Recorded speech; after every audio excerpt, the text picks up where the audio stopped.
एक बार चक्रवर्ती सम्राट महाराज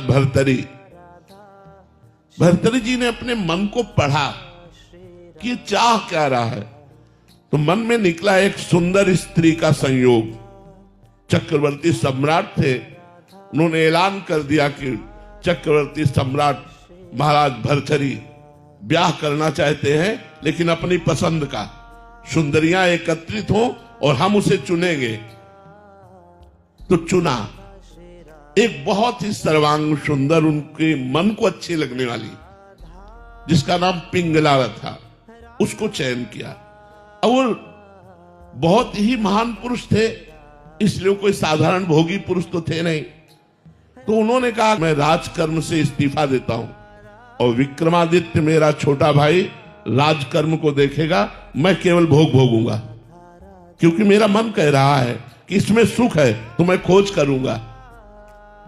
एक अलग महल हो, तो चक्रवर्ती सम्राट से सारी व्यवस्था हो गई। राज कानून को विक्रमादित्य ने अपने हाथों में संभाल लिया। बहुत बड़े, वो भी बलशाली और बुद्धिशाली थे विक्रमादित्य जी।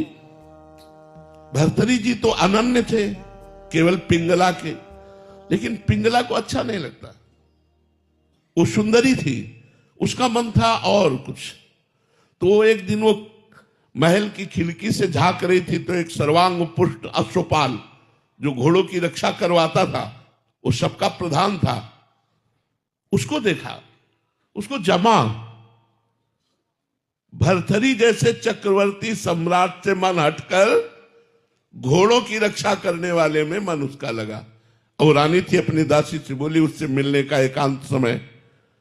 वो मिला। सरकार, उनका ऐसे नहीं, हम तुमसे दोस्ती करना चाहते हैं। अरे सरकार, हम तो आपकी जूती हैं, दोस्ती क्या, हम तो आपके घोड़ों की सेवा करने वाले हैं।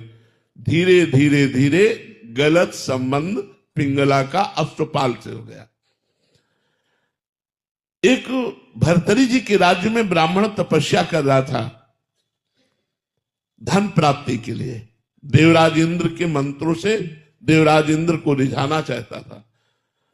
बड़े तप और व्रत से जब उसने नियम पूर्ण किया, तो देवराज इंद्र प्रकट हुए, बिना कुछ बोले एक फल दिया, कहा यह अमृत फल है, इसको खा लेने पर अमर हो जाएगा, और अंतर ध्यान हो गए। तो उसने कहा कि मेरी बात तो सुनी नहीं, मुझे अमृत फल क्या चाहिए, गरीब ब्राह्मण वैसे ही, और मुझे अमर होके क्या करना है, मुझे तो धन चाहिए था।